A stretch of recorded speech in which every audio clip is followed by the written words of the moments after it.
వాళ్ళ పార్టీ మీద వాళ్ళకే నమ్మకం లేదు, వాళ్ళ పార్టీ నాయకుల మీద వాళ్ళకే నమ్మకం లేదు. కాంగ్రెస్ పార్టీ వాళ్ళ అంతర్గత విషయం అయినప్పుడు కూడా మీరు కోమరెడ్డి వెంకటరెడ్డి గారి వెనుక బీజేపీ ఉందని వాళ్ళు ఆరోపిస్తారు కాబట్టి దీని మీద స్పందించాల్సి వస్తున్నది. కోమరెడ్డి వెంకటరెడ్డి గారు బోలా మనిషి, కుల్లా అన్నీ చెప్పేటువంటి వ్యక్తి, చాలా మంచోడు. ఇప్పుడు వాళ్ళు చాలా మంచోడు, మళ్ళీ బీజేపీ అంటారు, అదో బాధ. కాబట్టి కాంగ్రెస్ ఇవాళ స్పందించేది కూడా ఇవాళ Congress party BRS party Telangana ప్రజలను ఏ విధంగా మోసం చేస్తుందో దీని ద్వారా స్పష్టమవుతున్నది. ఏ విధంగా నమ్మించి మోసం చేస్తుందో స్పష్టమైంది. కాబట్టి ఈ విషయంలో స్పందించాల్సిన బాధ్యత భారతీయ జనతా పార్టీ మీద ఉంది. కాబట్టి బాధ్యత పార్టీ కాబట్టి అన్ని బాధ్యతలు భారతీయ జనతా పార్టీ వివరిస్తుంది కాబట్టి మాట్లాడుతున్నాం. ఎన్నికల తర్వాత ఏ విధంగా బీఆర్ఎస్ టీఆర్ఎస్ కలిసి అధికారాన్ని చేపడతాయో వారు కుల్లా చెప్పారు. కాంగ్రెస్ బీఆర్ఎస్ ఏ విధంగా కలిసి అధికారాన్ని చేపడతాయో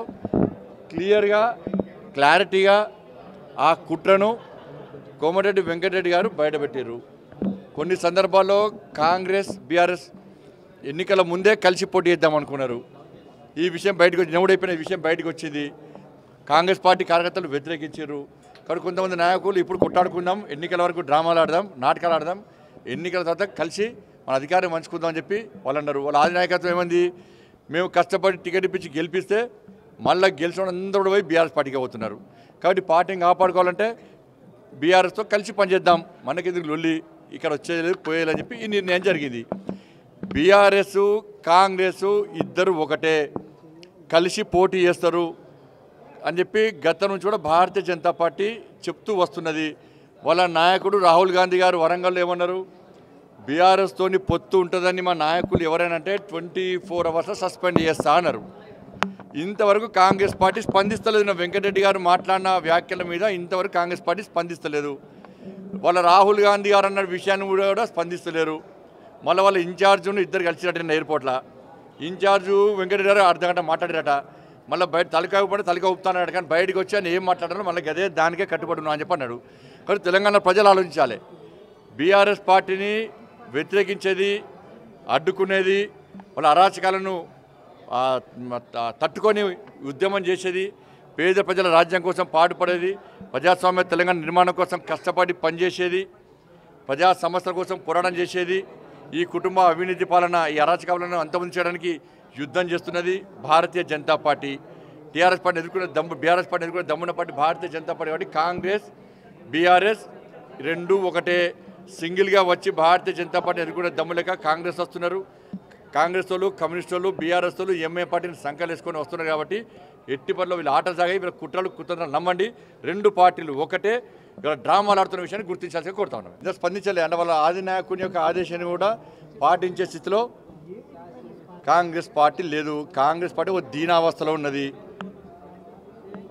ఆ పార్టీలో అందరు నాయకులే. కాబట్టి ఆ విషయం ప్రజలు ఆలోచిస్తారు. ఇలా కుట్ర బయటపడ్డది.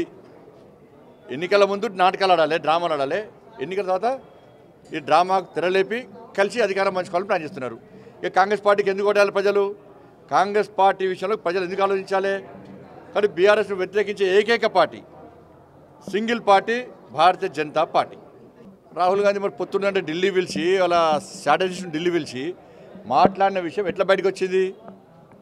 కాంగ్రెస్ పార్టీ నాయకులే బీఆర్ఎస్తో పొత్తుండాలని కోరుకుంటున్నది ఎందుకు? నాకు కోమటిరెడ్డి వెంకటరెడ్డి గారు నిన్న కోమటిరెడ్డి వెంకటరెడ్డి గారు నాకు కుల్లా చెప్పారు. ఈ కాంగ్రెస్ పార్టీ బీఆర్ఎస్ ఒకటే అన్నదానికి అనేక ఆధారాలు ఉన్నాయి. నేను అసెంబ్లీలో చూసిర్రు. బడ్జెట్ సమావేశాల సందర్భంగా ఇదే రాష్ట్ర ముఖ్యమంత్రి కాంగ్రెస్ పార్టీని ఏ విధంగా పోడిండు. ఇండైరెక్ట్ కాంగ్రెస్ పార్టీ మేము ఒకటైన విషయ సంకేతాలు ఇచ్చిండు. పార్లమెంట్లో అనేక సందర్భాల్లో బీఆర్ఎస్ కాంగ్రెస్ కలిసి బీజేపీకి వ్యతిరేకంగా పోడియం వద్ద ఆందోళన చేసారు.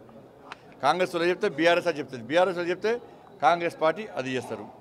ద్రౌపది ముర్ము గారు ఒక ఎస్టీ సమాజానికి సమస్యకు నిరుపేద మహిళను భారతీయ జనతా పార్టీ ద్రౌపది ముర్ముని రాష్ట్రపతి అభ్యర్థిగా ప్రకటిస్తే కాంగ్రెస్ పార్టీ బీఆర్ఎస్ కలిసి ద్రౌపది ముర్ము గారిని ఓడగొట్టే ప్రయత్నం చేసినారు.